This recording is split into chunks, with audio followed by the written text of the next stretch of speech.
ডাক্তারবাবুর সবেমাত্র কালকে অপারেশন হয়েছে, আর কালকেই আমাকে বলে পাঠিয়েছে যে কালকে আমার জন্য ভুট্টা আনবে একটুখানি কড়াইয়ে নেড়ে চেড়ে। তো আমি দেখো একটুখানি প্রথমে সিদ্ধ করে নিয়েছিলাম, কারণ অপারেশনের পরেই খাবে তো আর শক্ত জিনিস হয়তো ওনাকে দেওয়াও যাবে না এখন, তো সেই কারণে আমি একটু সিদ্ধ করে নিয়েছিলাম।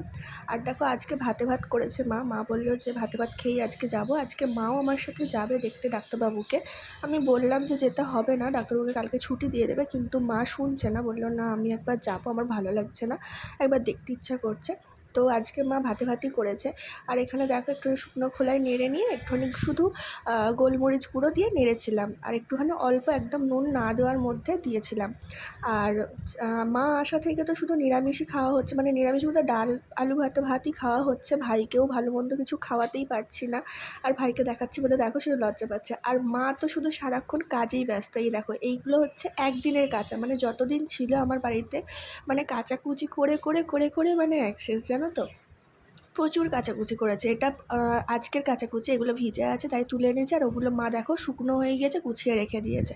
আর এগুলো ভিজে আছে বলে বললো বাবু ভিজে আছে, বৃষ্টি এসেছে, তুই এগুলো একটু তুলে আন। তো বৃষ্টি এসেছে বলে আমি তুলে আনলাম। আর এখানে দেখো কোল্ড ড্রিঙ্কসটা বাপি কিনে দিয়েছিল, তো ভাই খাচ্ছে। তারপরে দেখো আমরা বেরিয়ে পড়েছি, বোন ওখান থেকে আসছে, আর একসাথে যাব, তাড়াতাড়ি থেকে আমরা একসাথে যাব। আর এখানে দেখো ডাক্তারবাবুর একদমই ভালো লাগছে না, বাড়ি যেতে ইচ্ছা করছে, তো কালকেই ছুটি দিয়ে দেবে।